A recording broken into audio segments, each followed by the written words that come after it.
Hi everyone, let's crack UPSC CSE Hindi में आपका स्वागत है। हम लेकर आए हैं पंचवर्षीय योजनाओं की इस विशेष श्रृंखला में छठवीं पंचवर्षीय योजना। छठवीं पंचवर्षीय योजना वापिस केंद्र में जब कांग्रेस की सरकार आती है तो इंदिरा गांधी के द्वारा यह छठवीं पंचवर्षीय योजना शुरू की जाती है। जो रोलिंग प्लान आए थे उसके बाद छठवीं पंचवर्षीय योजना फिर से प्रस्तुत की जाती है। आइए देखते हैं कि छठवीं पंचवर्षीय योजना में क्या बड़ी बातें थी, क्या लक्ष्य थे, किस मॉडल पर आधारित थी, क्या उसने अचीव किया, क्या उसके उद्देश्य थे, सभी पहलुओं को आइए संक्षिप्त में पहले मैं आप लोगों को फिर याद दिला दूं कि MK लाइव रिफर कोड भूलना नहीं है। जब भी आप अनअकैडमी पर सब्सक्रिप्शन लेते हैं तो डिस्काउंट कोड के रूप में अधिकतम डिस्काउंट के लिए MK live refer code use करते चलिए। 3 साल के सब्सक्रिप्शन प्लान भी आपके पास हैं, आइकॉनिक सब्सक्रिप्शन प्लान भी आपके पास है। ऑप्शनल में ज्योग्राफी ऑप्शनल यदि आप करना चाहते हैं तो ऑप्शनल के लिए भी आपके पास सब्सक्रिप्शन प्लान है। 2 दिसंबर से इंडियन इकोनॉमी पर हमारा नया बैच आ रहा है। बिल्कुल जीरो से हम इसमें शुरुआत करेंगे, आप हमारे साथ जुड़ सकते हैं। आइए बात करते हैं छठी पंचवर्षीय योजना 1980 टू 1985।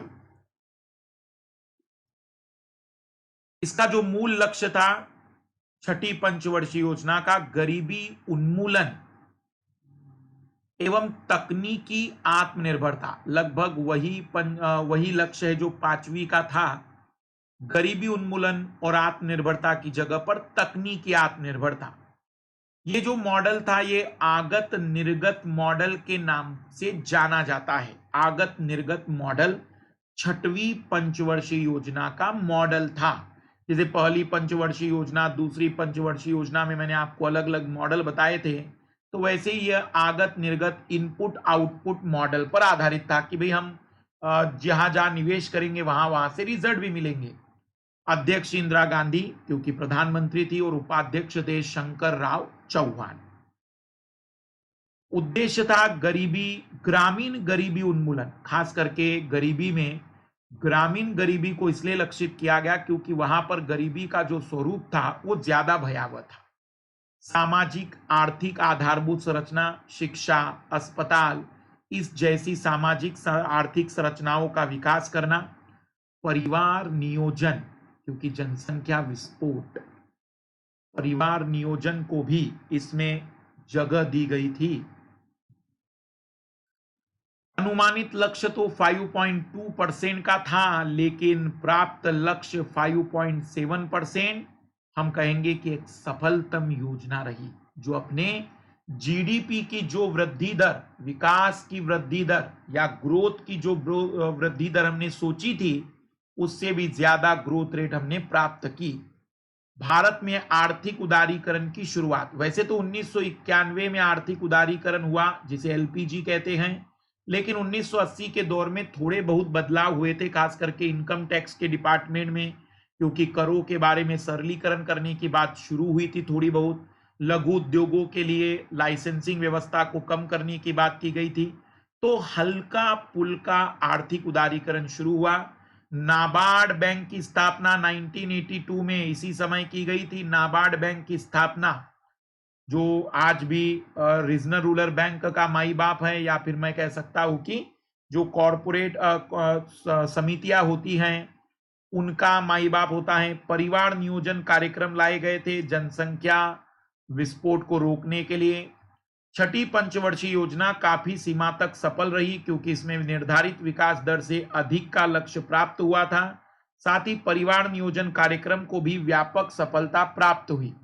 इस योजना में नेहरू के समाजवादी मॉडल का त्याग करते हुए आर्थिक उदारीकरण की दिशा में लघु कदम बढ़ाए गए। इन्हीं छोटे आर्थिक उदारीकरण के प्रयासों ने 1991 के बड़े आर्थिक सुधारों का मार्ग प्रशस्त किया। शुरुआत दिखने लग गई थी। इंदिरा गांधी ने अपने रूप और रवैये को बदला और इंदिरा गांधी इस समय बहुत ही सॉफ्ट तरीके से काम करती है, आर्थिक उदारीकरण पर जोर देती है, कानून और दबाव की जगह पर ज्यादा से ज्यादा सहूलियतों पर काम करती है। इस योजना की सबसे बड़ी विशेषता थी कि अब तकनीक अर्थात सेवा क्षेत्र को विकास दर बढ़ाने के लिए एक प्रमुख लक्ष्य के रूप में स्वीकारा गया। मतलब पहली बार तकनीक पर गौर किया गया और सर्विस सेक्टर, क्योंकि इससे पूर्ववर्ती सभी पंचवर्षीय योजनाएं मूलतः कृषि क्षेत्र और उद्योग के क्षेत्र तक ही सीमित थी, लेकिन पहली बार छठवीं पंचवर्षीय योजना में सेवा क्षेत्र को भी महत्व दिया गया। सर्विस सेक्टर, पहली बार भारत की सरकार ने अपने जीडीपी और इस सर्विस सेक्टर को बढ़ाने पर काम करना शुरू किया। तो छठवीं पंचवर्षीय योजना सर्विस सेक्टर के लिए सबसे ज्यादा जानी जाती है कि सर्विस सेक्टर में एक शुभारंभ हुआ। बाकी हम देखेंगे एक सफलतम योजना है ये। अगली 7वीं पंचवर्षीय योजना में हम देखेंगे इससे जुड़ी हुई आगे की बातें। MK live refer code use करते चलिएगा। बाय।